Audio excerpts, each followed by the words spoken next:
Hey, we got Sophie the Trophy, one half of the Blonde Bombers, coming out and exposing her truth with this Bria Hartley situation, and she's also letting it be known the behind the scenes and what's really going on with Caitlin Clark's injury. Sophie Cunningham just said the quiet part out loud, and it changes how we read everything about Caitlin Clark's season.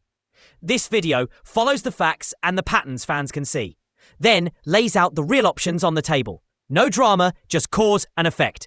If you value clear breakdowns, tap subscribe and let's get into it.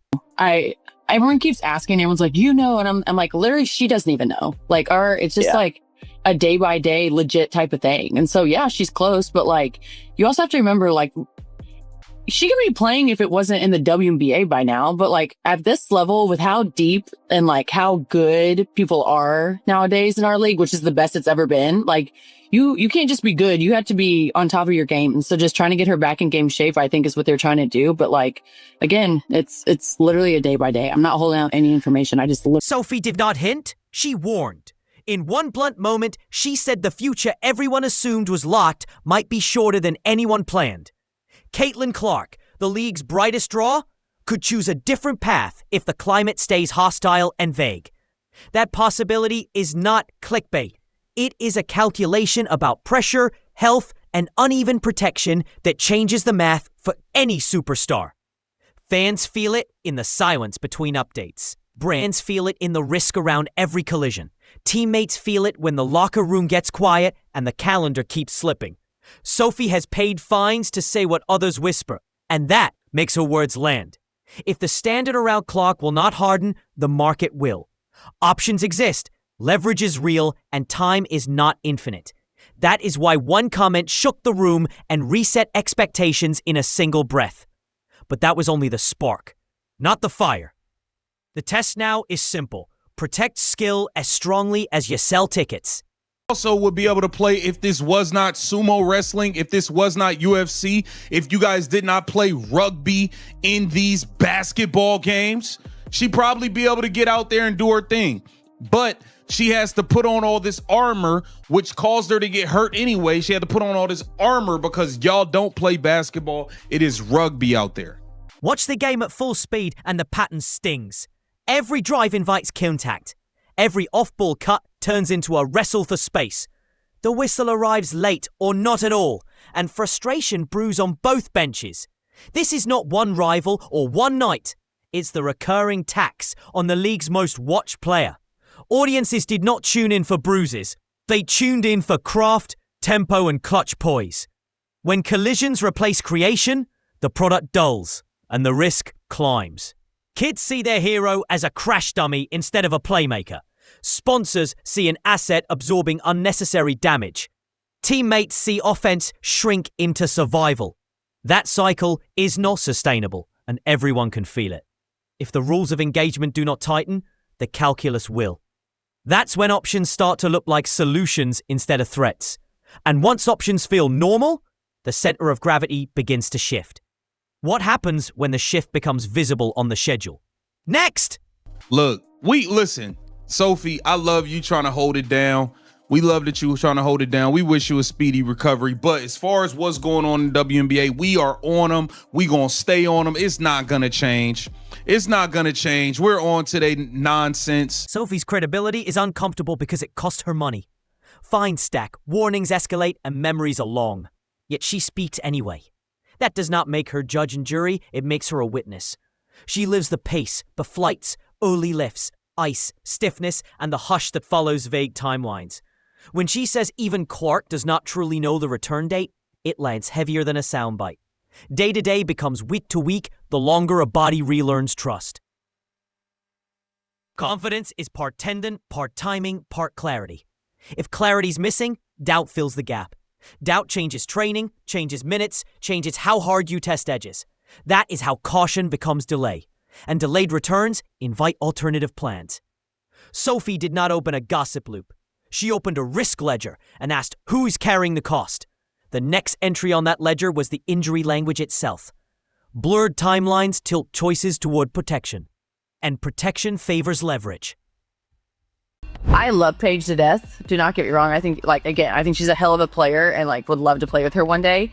But those refs were giving her every freaking whistle last night. Like, you literally couldn't touch her.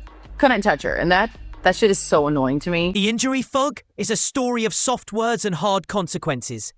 Day by day sounds compassionate until it masks a month of hesitation. Close can mean almost ready or nowhere near. Soon can be tomorrow or never. Fans are patient until language feels like a shell game. The absence of specifics becomes suspicion. Missed film sessions turn into clues. Travel becomes data. People build timelines because the team will not. That's not toxic. It's human. One clear update could calm a city.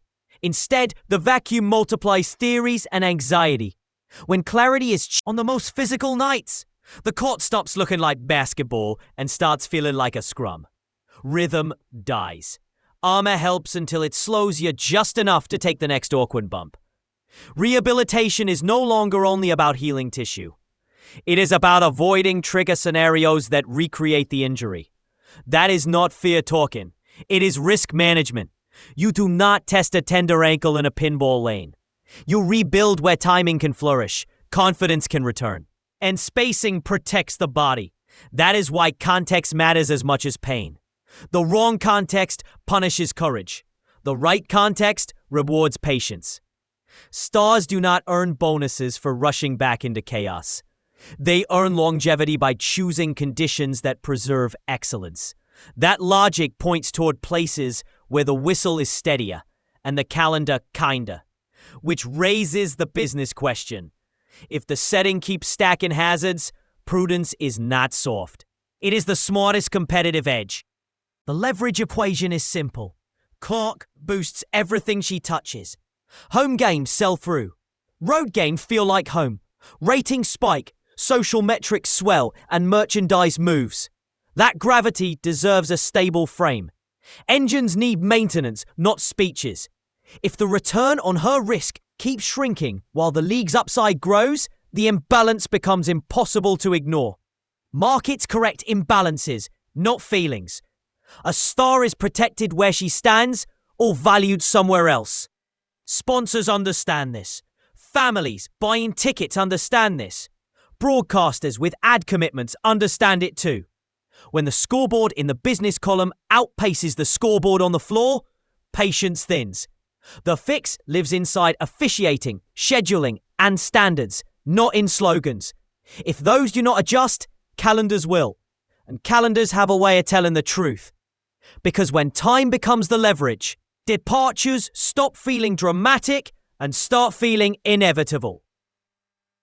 The whistle divide is the crack everyone sees. Some names get rhythm calls that keep offense flowing. Others absorb the same contact and get lectures instead of free throws. Sophie noted that even naming the imbalance invites a fine. Meanwhile, critics can claim Clark benefits from a special whistle without consequence. That is a credibility trap. When the cost of speaking is higher than the cost of accusing, perception curdles. Locker rooms feel it. Fans feel it. The athlete starts spending energy on diplomacy instead of dominance. That is not a brand story anyone wants. Trust is the currency of competition. It grows when standards are even. It collapses when names seem to matter more than actions. Once trust cracks, leverage replaces hope. That is when private meetings shift to private plans. Those plans often start with a passport and a very different map. Fixing this is not complicated. Train crews, define contact, protect skill, and publish accountability. Europe is not exile. It is a polished product with historic clubs, tight schedules, and strong pay. Clark would arrive as a headliner on day one. Broadcast partners would build around her. Crowds would show early and loud. The whistle, while imperfect, often tracks with craft at a steadier pace. The calendar offers recovery windows that protect form and extend careers. Most of all, the framing is unambiguous. She is the draw and is treated like one, in practice and policy. American fans would still follow. Streams would spike. Clips would flood feeds. Sponsors would adapt activations across markets. The risk for the league at home is not that she disappears. It is that she thrives elsewhere and returns only on her terms. or never returns at all. That is leverage you cannot mute with a press release. And that is why another option keeps surfacing in whispers. It lives on grass and fairways, not hardwood. And it changes every variable that has been hurting her. Golf changes the incentives. Long career arcs, global stops, quiet focus punctuated by viral moments. A sponsor-friendly stage with fewer unpredictable hits. Clark would not need to dominate to win commercially. She would need to be present, authentic, and visible across content. Tournaments create their own storytelling rhythm. Practice range features, pro-am chemistry, instructional clips, travel diaries, charitable events. The portfolio writes itself. The body thanks you for the reduced collisions. Partners thank you for the hospitality tents and week-long touch points. None of this diminishes her love for hoops. It widens the lane for health and wealth. For the league, that is the nightmare path, because it proves the star power was always portable.